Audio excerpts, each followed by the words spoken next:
كل واحد لازم يتعرف على الجدول ده 2 في 2، لأن المنطق اللي وراه هو اللي بيحكم المزاج السياسي في الولايات المتحدة.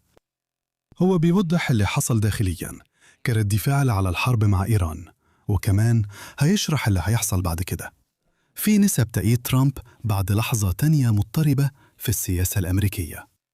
فعلاً أحدث نسخة من دجات من عشاء مراسلي البيت الأبيض اللي كان متحدد امبارح بالليل، أو على الأقل العشاء اللي كان متخطط له.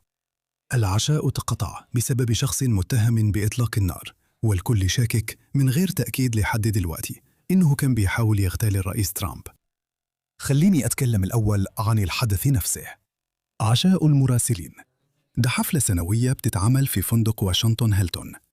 هو على بعد 1.5 ميل تقريبا من البيت الأبيض، ولحد امبارح كان أكتر حاجة معروفة عنه إنه المكان اللي حصلت فيه محاولة اغتيال رونالد ريغان. ريغان اتضرب بالنار فعلا في الحادثة دي، وكان مش واضح لفترة إذا كان هيعيش ولا لأ.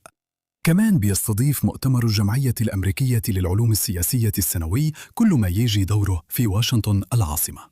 عشان كده أنا رحت هناك كتير في حياتي. دي صورة شخصية ليا من مؤتمر 2019 متصورة للطابور اللي كان مستني ياخد الأتوبيس للفندق الثاني بتاع المؤتمر. ممكن تشوف لوحة معدنية بزاوية حادة بتحدد مكان محاولة اغتيال ريغان. على أي حال، كشخص كان قريبا من زعماء عالميين كذا مرة، لقيت الوضع الأمني في الهيلتون امبارح بالليل مفاجئ. المشتبه فيه في الأساس دخل بمنتهى الجرأة وعد الطوق الأمني، وكان قريب من الرئيس لدرجة إن الطلقات كانت مسموعة. بس وأنا بكتب الكلام ده مش واضح إذا كانت الطلقات دي جاية من المشتبه فيه ولا من رجال الخدمة السرية وهم بيحاولوا يوقعوه. من غير ما أقول تفاصيل محددة عن استراتيجيات الأمن، عمري ما كنت في موقف كان فيه ده ممكن يحصل حتى عن بعد. أول نطاق أمني دايماً بيكون بعيد كفاية لدرجة إن أي حد ممكن يحاول يقتحم هيضطر يجري لمدة دقيقة قبل ما يقرب من أي شخص مهم.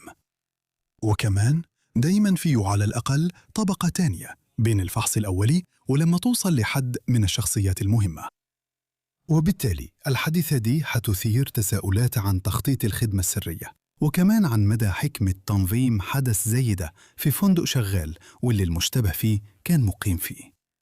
بعيداً عن التهديدات السياسية اللي بتركز على الشأن الداخلي، احنا مؤخراً اتكلمنا عن الدوافع اللي بتخلي الجماعات المسلحة تحاول تعمل حاجة في الولايات المتحدة علشان تلفت الانتباه لوجود جماعة معينة. عادة كنا بنفكر في أهداف سهلة بالنسبة للحاجات دي، لكن القلق لسه موجود على المستويات الأعلى. وبرضه مش مفاجأة إن قبل ما الليلة تخلص ترامب كان بالفعل بيتكلم عن فوائد قاعة الاحتفالات الجديدة اللي بتتبني في البيت الأبيض كطريقة لضمان محيط أمني أفضل. كان فرحان جدا إنه يستغل الفرصة دي، بس هو مش غلطان في النقطة دي. على أي حال، جوهر حديثنا النهاردة مركز على العواقب السياسية لمحاولة الاغتيال المحتملة. مش هتحتاج تدور كتير على السوشيال ميديا قبل ما تلاقي نظريات مؤامرة بتقول إن اللي حصل ده كان شغل من جوه، وإنها كانت محاولة بس عشان يكسبوا دعم الناس للرئيس في وقت أزمة دولية. بصراحة أنا ما عنديش أي معلومات داخلية عن اللي البيت الأبيض كان بيتقال إنه بيحاول يعمله في الموضوع ده. أنا عادة بدعو أي حد عنده وجهة النظر دي إنه يفكر كويس في صعوبة إنك تحاول تدبر محاولة اغتيال باستخدام ذخيرة حية، وكمان إن في فعلا ضابط من الخدمة السرية اتصاب بالنار. وكمان أحب أقول إنه ترامب رئيس غير محبوب تاريخيا، واتخذ مواقف سياسية مثيرة للجدل بشكل كبير. محدش من اللي عايشين دلوقتي يقدر يفتكر حد تاني عمل زيها. وعلى الرغم إني مش بأنصح المتطرفين السياسيين إنهم يحاولوا يغتالوا، السياسة مش لعبة صفرية، واللي حصل ده هيخلي الأمور أسوأ لأمريكا كلها. يمكن ما ينفعش نستغرب إن في ناس بياخدوا الأمور لأقصى درجة، عشان ما ننساش إن في ناس مجانين بجد في العالم ده. عشان ما ننساش إن اللي حاول يغتال ريغان كان بيحاول يقتل الرئيس لأنه كان فاكر إن ده هيعجب جودي فوستر. أيوة، الممثلة جودي فوستر. وبصراحة لو الجملة دي مش أغبى جملة قلتها في حياتي، مش عارف إيه ممكن يكون أغبى منها. على أي حال، نرجع تاني لجدول الاتنين.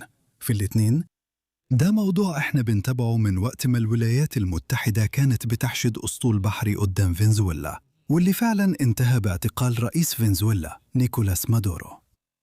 كان في مناقشات كتير وقتها عن إزاي ده كان موقف كبير من نوعية تشتيت الانتباه، والرئيس كان بيحاول يصنع تأثير الالتفاف حوالين العلم علشان يرفع أرقامه اللي كانت بتقل في استطلاعات الرأي. من الصعب جدا على محلل زيي إني أتوقع بثقة إيه اللي هيحصل في العلاقات الدولية. النظام العالمي عبارة عن خليط من المعلومات السرية، ومستحيل لناس زيي يعرفوا كل الأسرار اللي أمريكا وكل حكومة أجنبية عارفينها. وعشان كده لازم تسخر من الناس اللي في مكاني واللي بيقولوا إنهم عارفين كل حاجة هتحصل. مثلا الناس اللي بيقولوا إن بوتين انتهى دول شوية مدعين. يمكن يكون فعلا كده ويمكن لا، إحنا مش عارفين. بس التأثير على الرأي العام خصوصا في الحاجات دي بيكون متوقع أكتر بكتير. وأنا بتابع اللي بيحصل في فنزويلا، لاحظت إن الاستراتيجية السياسية دي مش هتكون فعالة. وفعلا رغم إن العملية العسكرية للقبض على مادورو كانت عبقرية، الشعب الأمريكي في الأساس ما اهتمش. الاستطلاعات يا إما ما بينتش فيها أي تغيير، يا إما الفرق اللي ظهر كان جوا هامش الخطأ. مع إنه العملية مرة تانية كانت نجاح ضخم من الناحية العسكرية، وشالت قائد كتير من الرؤساء السابقين حاولوا يشيلوه بطرق أقل عدوانية وفشلوا. والسبب مرة تانية هو الجدول الاتنين في الاتنين ده. عشان ظاهرة الالتفاف حوالين العلم تنجح لازم تحول الناس اللي مش مؤيدين لمؤيدين. الآلية اللي ده بيحصل بيها هي إن الأشخاص اللي مش بيدعموا الرئيس لكن بيثقوا فيه بيغيروا موقفهم القديم. يمكن هما مش بيثقوا في الرئيس نفسه، لكن لسه عندهم ثقة في المنصب والمكانة، ولما بيشوفوا أزمة بيحبوا يدعموا الحكومة الأمريكية علشان تقدر تتصرف التصرف المناسب. نادر جدا إن نظريات الصراع الدولي تدي فرضيات مهمة وقابلة للاختبار، ونقدر بعد كده نأكدها في البيانات. بس دي واحدة منهم. مدى الالتفاف فعلا محدود بالثقة في الحكومة. عشان كده نقدر نكون أكثر ثقة في التوقعات هنا، على عكس مثلا تحديد بالضبط إمتى هتترسخ تسوية بين أوكرانيا وروسيا. الناس اللي بتدعي إنها خبراء في نظرية الألعاب بيقولوا إنهم يقدروا يتوقعوا المستقبل، وللأسف بعض الناس صدقوا الكلام ده.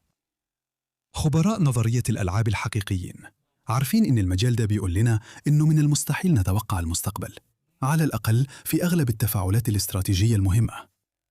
رد فعل الناس على الصراعات اللي بنشوفها خارج النطاق ده، وعشان كده العلماء الاجتماعيين يقدروا يكونوا أدق شوية في الحتة دي. أنا قلت الكلام ده من شهور كتير، بس هقوله تاني. أنا أعرف ناس كتير مش بيدعموا ومش واثقين في دونالد ترامب. أنا أعرف ناس كتير بيدعموا وواثقين في دونالد ترامب. أنا كمان أعرف مجموعة ناس بيدعموا دونالد ترامب بس مش واثقين فيه. بس اللي معرفوش هو مجموعة ناس مش بيدعموا دونالد ترامب لكن واثقين فيه. بصراحة لما بص على الجدول ده بيساعدني أفهم الأثر المضاد لالتفاف الناس حول القيادة اللي حصل حوالين ترامب من ساعة بداية حرب إيران. المجموعة الكبيرة دي من الناس اللي كانوا بيدعموا الرئيس لكن مش واثقين فيه بصوا على الوضع وقالوا إنهم خلاص مش هيدعموا تاني. فاكر؟ الرئيس كان بيعمل حملته الانتخابية على أساس إنه هيقلل التورطات الخارجية. لو حد كان واثق في ترامب كان هيبص على التناقض بين أفعاله وكلامه في الحملة ويستنتج إنه أكيد عنده سبب قوي يخليه يغير موقفه ويدعمه برضه. بس هم مش واثقين فيه، وعشان كده أرقامه في الاستطلاعات لسه بتقل. صعب أتخيل إنه رد فعل الناس هيكون مختلف بعد عشاء مراسلي البيت الأبيض. تسأل الناس عن رأيهم في محاولة الاغتيال المحتملة، وحتسمع تعليقات كتير متعاطفة عن ضرورة تهدئة الخطاب السياسي في الولايات المتحدة. اسألهم إذا غيروا رأيهم السياسي عن ترامب، وهتلاقي ردود أقل بكتير. في الحقيقة إحنا عارفين ده من اللي حصل بعد محاولة الاغتيال في بيتلر بنسلفانيا. هناك الجاني فعلا أطلق النار على ترامب، لكن أرقامه في الاستطلاعات تحسنت بشكل بسيط جدا بعد الحادثة، وأي تأثير كان شبه مش باين بعد أسبوع. لما بايدن انسحب من السباق وكامالا هاريس دخلت مكانه. هي حكاية تاريخية لطيفة. إننا نقول كده بعدين إن باتلر هو اللي ضمن فوز ترامب في نوفمبر. لكن الفرضية الثانية هي إن كل اللي يهم الأمريكان هو القدرة على تحمل التكاليف، وإدارة بايدن فشلت في النقطة دي. والميزة الحلوة في الفرضية الثانية دي إنها كمان بتفسر اللي بيحصل في السياسة الأمريكية دلوقتي. الناس بتكره الحرب مع إيران عشان هي اللي مسببة ارتفاع أسعار البنزين، وده هيأثر بشكل أكبر على التضخم. حكاية الاغتيال دي حجة سياسية كويسة عشان بتخلي خسارة الديمقراطيين تبان وكأنها كانت خارج سيطرتهم تماماً. بس ده درس غلط لو عايز تفضل منافس في الانتخابات الجاية. ملاحظة أخيرة هنا: مش الالتفاف الشعبي حول القيادة هو الفايدة الوحيدة اللي القادة ممكن يحصلوا عليها من بداية أزمة. كل خبر عاجل بيشد انتباه الناس، بيخلي الإعلام يبعد عن التركيز على ملفات تانية مهمة. نفس الكلام لما الكونغرس يبدأ تحقيقاته الخاصة. وعشان نجاوب على سؤال النهاردة الرئيسي عن إذا كان ده هيزود أرقام ترامب في الاستطلاعات، الإجابة هي لأ، أو على الأقل مش بشكل ملحوظ. هل لسه هيكون ليه تأثيرات إيجابية عليه؟ ممكن. ده كل اللي عندي النهاردة. تذكير بسيط إني عندي سلسلة مستمرة على Lines on Maps Extra اللي بقضي فيها 8 دقايق بجاوب على أسئلة مهمة انتوا بتسألوها لي. شوفوها، ولو عجبكم فيديو النهاردة ياريت تعملوا لايك وشير وسبسكرايب، واشوفكم المرة الجاية. خلي بالك من نفسك.